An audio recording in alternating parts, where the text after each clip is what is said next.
This episode on Around the World on 8 Plates, we will feature a new country on this episode, and we will introduce famous tourist spots in this country. We're also going to teach you how to plan an itinerary for this country. And most importantly, we're going to teach you how to cook a signature dish from this country. And to get to know this country better, we're going to introduce a special guest. So which country are we visiting today? Well, we will find out after the punny monologue. So here's a punny monologue. So my friend went to the beach the other day and he realized that he had forgotten something. He said, "Oh man, I forgot all my things." He was like, "Oh man, I wish I had a bigger towel." So based on this, can you guess where we're going? If not, let me just welcome you or say marhaban bikum to Oman. And what dish are we cooking today? We're going to prepare lemon rice with Omani mashuai or grilled fish. Presented to you by National Taiwan Normal University Common Core Education Committee, Foreign Language Education Division. So after landing in Muscat, Oman, do you know where to go? Do you know how to plan your trip? Well, worry not. Here is a suggested 4-day, 3-night itinerary for a wonderful trip to this beautiful country. From Muscat International Airport, there are 3 ways by which you can travel to the city. You can travel by bus, by taxi, or by car. Drop off your bag at the hotel and start day 1 of your itinerary. Day 1 should be relaxing, so just spend time in the capital city, Muscat. There are lots of things to see. First of all, make your way to Sultanqaboos Grand Mosque. Built in 1992, this is the biggest mosque in Oman. It was a brainchild of the former Sultan of Oman. Because of that, it was named after him. The mosque is divided into 2 parts. One is for tourists and one is for locals. Make sure you go to the side for tourists. Expect to spend 2 to 3 hours there because there are so many things to see. There's a minaret, beautiful fountains, intricate hallways and corridors, an audio guide in 6 languages, chandeliers here and there on ceilings, domed buildings, and other wonderful sights. Now let's take a moment to take a look at these other sites.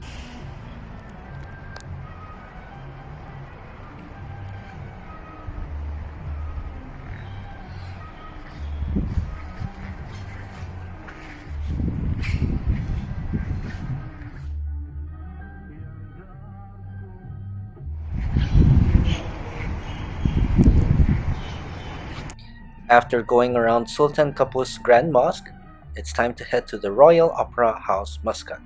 It's around 11 minutes by car. Now, let's talk about first the outside or the exterior of the Royal Opera House. Well, you can see that it has many structures outside that make it so beautiful. As for the inside, there are many beautiful paintings and also carpets, pillars, a staircase that is out of this world, and an atrium that is a sight to behold. According to the guide, the Royal Opera House Muscat is a leading arts and culture organization in the Sultanate of Oman. And what's more is, not only does it showcase the art and culture of Oman, it's also aiming to find out how to incorporate the culture and the arts of other countries. Here is what he had to say. From Burma. From Burma. Yes. Okay. We have the marble here. Yes. It's Italian marble. Oh wow. Yes. Okay. The chandeliers around Yes. the building. Yes. It's from Austria. It's one of the. Oh, Austria. Okay. Okay. We have the ceiling up. Yes. The ceiling it's inspired from our castle. We have castle. It's called Jabrin Castle. Okay. That castle it's back to 17th century. Right. So His Majesty sultanqaboos he inspired that old decoration and he copied it here. Okay. This instrument, it's gift from His Majesty Sultanqaboos to the Royal Opera House. Yeah. The oldest instrument, it's back to 400 years, and Wow. the newest one back to 200 years. Oh, wow. Wow. We have 3 sections. This is Okay. section number 1, Yes. and here also we have another sections.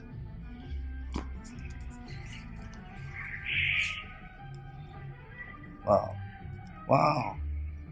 This both of them are from France, made in France, Mhm. but mostly it looks like Asian. Yeah, yeah. From China or Taiwan Yes. or Japan. Yes. But actually it's made in France. Okay. Both of them. Both of them. Okay.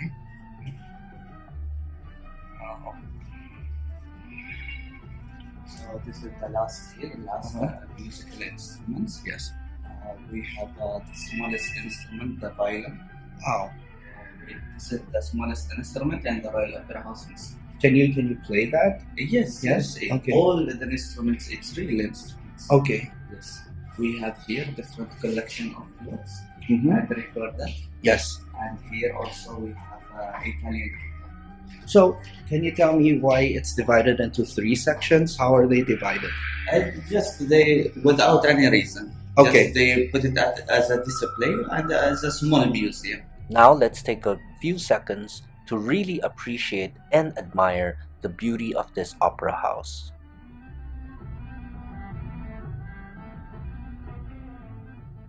Now, what to do on the second day of your trip?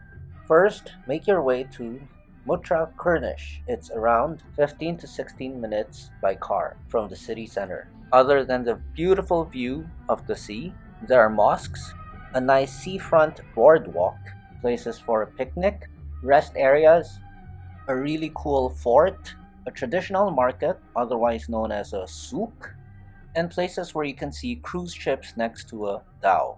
From Mutra Cornish, make your way to Al Sifa Beach. On your way, you'll see many things, such as cool government buildings, the National Museum of Oman, more mosques, and other wonderful sights. Now you have arrived at Al Sifa Beach. What to do there? First, just relax. It's one of the least crowded beaches I've been to. Let's take a look. One of the best things about coming to this country is there aren't a lot of tourists. I am on my way to the beach, and so far I have seen 1 car parked and no one in sight.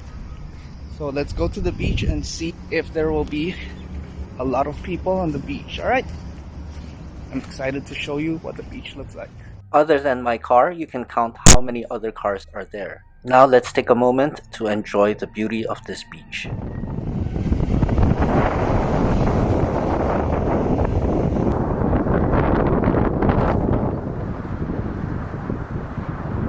After frolicking on the beach, it's time to find a nearby hotel and get some rest.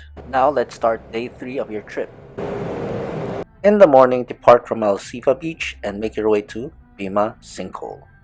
Driving to Bimmahsinkhole will take you about 1 hour. Along the way, you'll be surprised to see wild camels eating grass near the highway. Let's take a few seconds to admire these beautiful animals. And before you know it, you've arrived at Bimmahsinkhole. What is Bimmahsinkhole? Well, Bimmahsinkhole is a water-filled depression located in the limestone of eastern Oman. Some people believe that it was created when a meteorite hit Earth. Other people think it was formed by a collapse of the surface layer due to dissolution of the underlying limestone. Now, what can you do there? Well, first of all, you can try to be brave like me.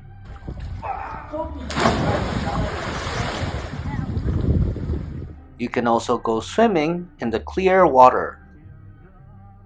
You have lots of dead skin? Well, just put your foot in the water and lots of fish will come eat your dead skin off. It's also a wonderful place to take selfies, alone or with friends. Whatever activity you choose, just have a good time. Now it's time once again to hit the road and go to the next destination. From Bimmahsinkhole, it's time to go to Wadishab. After driving 1 hour, you'll get to experience the beauty of Wadishab. When you arrive, you will have to take a boat across the river. After that, you'll have to hike for about 45 minutes. Then the fun begins. Swim in the clear water and look for the waterfall that is behind a cave. Now make your way back to Muscat. By the time you arrive, it will be dark, and that's the best time to visit or to simply pass by Al Amin Mosque. The lights are just beautiful. Now, what can you do on the last day of your trip in Oman? First, make your way to Al Zulfa Mosque. So, what is so special about this mosque? Well, this mosque, first of all, has a beautiful ceiling. More importantly, it is one of the more modern mosques in Muscat. It was built in 1992 and it can accommodate or up to 1,500 people or 1,500 people can go there to pray. It is very famous for the 20 green domes that you can find at the top of the mosque. Now, let's admire the beauty of the mosque for a few seconds.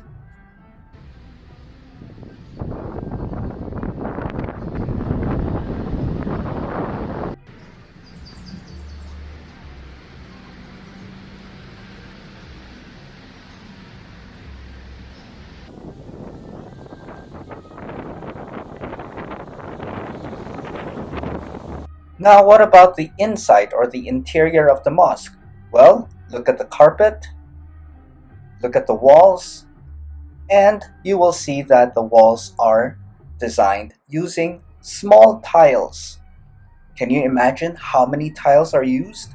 Again, let's spend some time looking at the beauty of the inside of the mosque.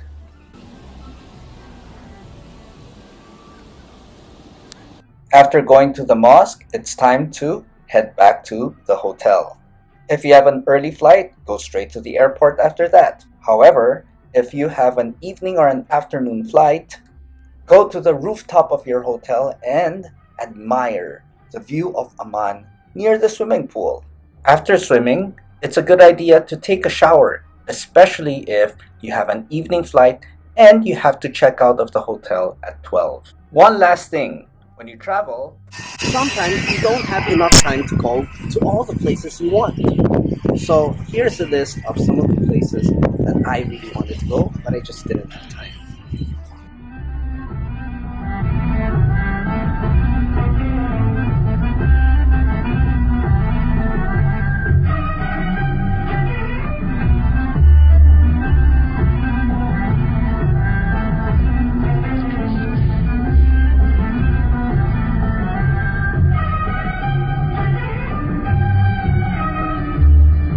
Now that we have learned how to travel within Oman, let us quickly learn more about this beautiful country.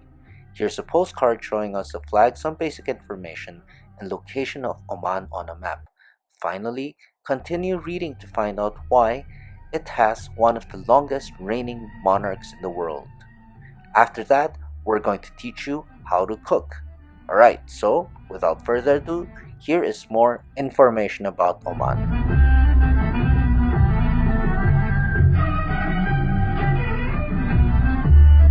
Before teaching you guys how to cook Omani Mashuai, let's go through the list of ingredients. You'll need some scallions, you'll need 1 teaspoon of ginger paste, the juice of 1 lemon, half a teaspoon black pepper, half a teaspoon ground turmeric, half a teaspoon ground cardamom, 1 teaspoon cumin, some butter, some oil, and finally 2 tablespoons of garlic. You will also need 1 cup cream, 2 cups rice, any kind of flat fish, around 300 to 500 grams. You'll need a broth cube, you'll need another lemon, some cilantro, and some salt.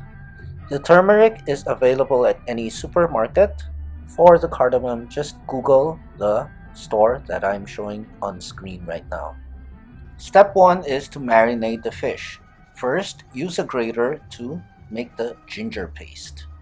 Now score the fish so that your fish will have more flavor later when you cook it. Now in a bowl, add around 2 tablespoons of oil, 2 tablespoons of garlic, and also the ginger paste. Then add the juice of 1 lemon, And now for the spices. First, you'll need around 1 teaspoon of cardamom, and then 1 teaspoon of cumin. Next, add some black pepper, half a teaspoon to 1 teaspoon of turmeric, some salt, then mix. The fish has to marinate for 3 hours.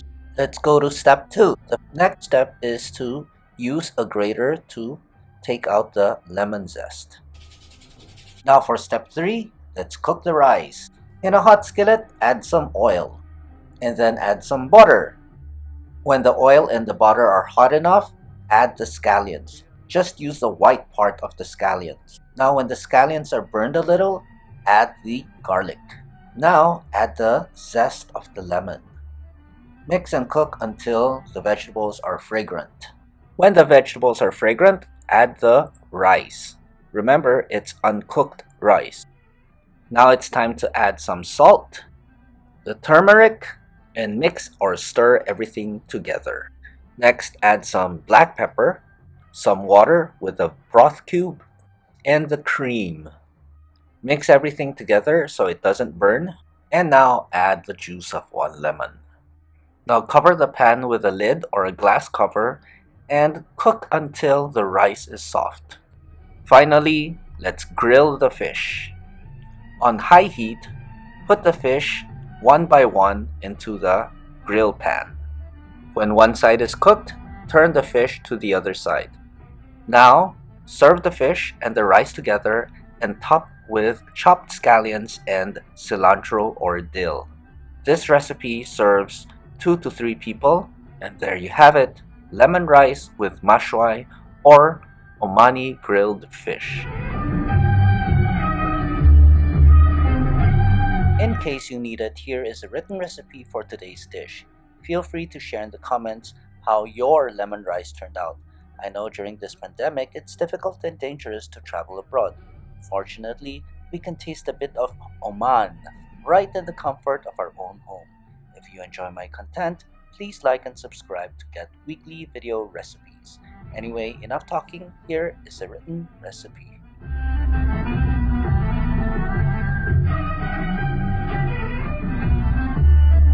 Well, it's time again to meet our special guest so that we can get a better understanding of what Oman is really like. So without further ado, here is our special guest for today, Mr. Muhammad Al-Sami. From National Taiwan Normal University, student and teachers. My name is Muhammad Al-Salmi. I'm from Oman. What's special about Oman? Oman is the safest country in the Gulf and in the Middle East. Yep. Originally. What's special about Oman is like the culture. Yep. It's the safe, cool people. Yep. Safe people. Right. Like lovely people, friendly. Very. Also the nature here. Okay. You can see the mountains wherever you go. Yeah. Like you go into the highway, you Yep. see the Yes. you see the mountains. Right. It's like really good for the eyes. Right. Also, we have like what you call it is wadi. Wadi is about like a hiking, but in a different level. Okay. Where you can hike, then swim, then hike, then go under the caves. Right. And Oh. you can see like waterfalls inside the caves. Right. It's like really beautiful places here. Like we have many wadis. It's like up to like 20 wadis. Wow. You can do many hikes even in the mountains. We have the highest mountain in the Middle East. Yep. It is called Jabal Shams. It's Okay. mountains, son of the mountain. Okay. Yeah. Nice. Also we have Salala, which is known for good weather. Right. It's like it comes green. It like convert to green. The whole land convert to green and during from June to August. So It's- if it's not green, what color is it? It is like normally comes with the brown color, which is Oman is normally known for. Right. Okay. But and during those 2 months, Yeah. 3 months, it's completely green. Wow. Where you can do like boating, where you can see like high mountains in the beside the sea. Right. It's really beautiful. I highly recommend to visit Oman. It's Okay. a beautiful country, beautiful people. Yeah. All the best to my friend Joe. So which country are we going to visit next? The answer will be revealed on the next episode on November 3rd, 2022, as we once again go around the world on 8 plates. For today's TOEIC, you will be practicing reading. You're going to do part 6. And for this part, you will read a passage of text such as an article, a letter, a form, and an email. In each reading passage, there will be blanks to fill in. You will read 4 possible choices for each blank. You should read the entire passage to make sure you choose the correct choice in context. Here are the questions. Here is the answer key. If you need the answers and explanation, just send me an email. So which country are we going to visit next? The answer will be revealed on the next episode on November 3rd, 2022, as we once again go around the world on 8 plates.